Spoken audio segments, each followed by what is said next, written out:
Okay, got one for the acoustic players today. This will work on electric guitar as well. I just think it's a really beneficial skill to have when playing acoustic rhythm. Typically, when we're playing rhythm, let's say we're playing just a simple GCD kind of thing, we might have a strum pattern like.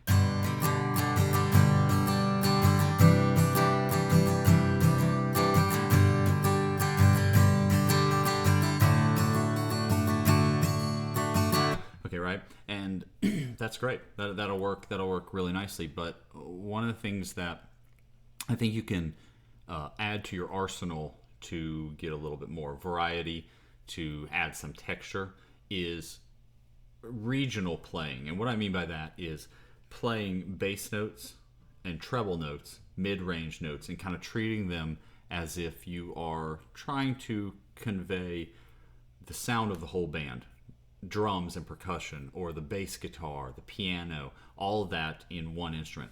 And so instead of having a rhythm, instead of having a sound like this with your rhythm, you can do something like this.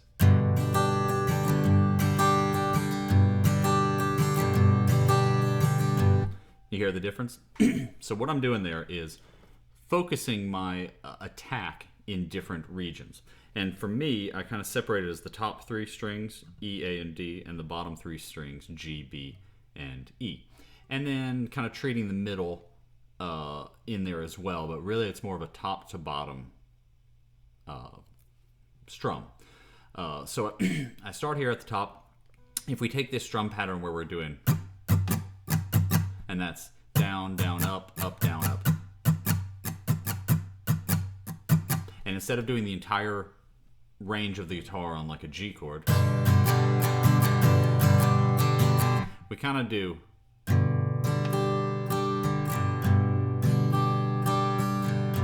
so I'm going low, mid, high, high, mid, low.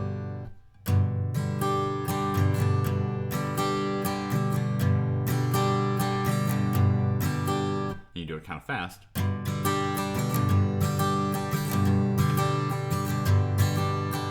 Now, if you watch in the screen where you can see all, you'll see that my hand is still moving kind of big. I'm not going right. It's not little. It's still kind of a big full arm motion. But what I'm doing is I'm sort of swinging in and out up top here, and then moving down here and swinging in and out. And we think of strumming more like a pendulum, right? Where you kind of come out and away and then back, and that's sort of the strumming motion. This is very exaggerated, but that's kind of the motion.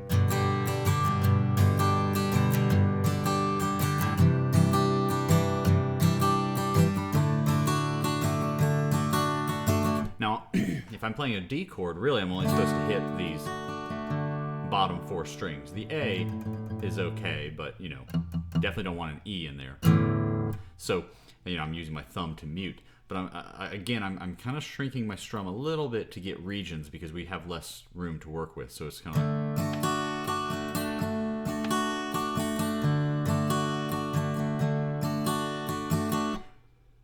right. So we've got big, like on the G, I can do all the strings but start on the top. So go low, high, C, low, high, low, high. You can do a D, low, high, maybe an A minor.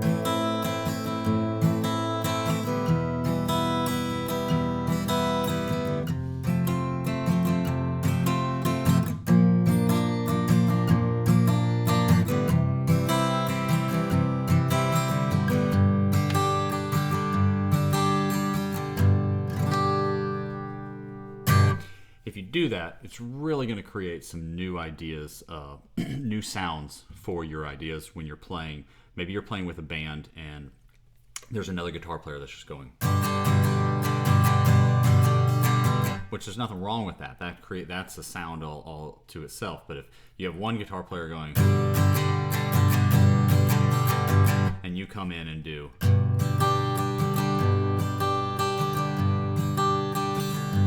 you're going to create this big texture that's going to sound great for the sum of both parts.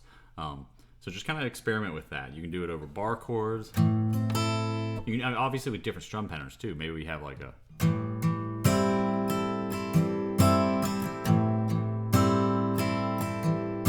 kind of a low, low, high.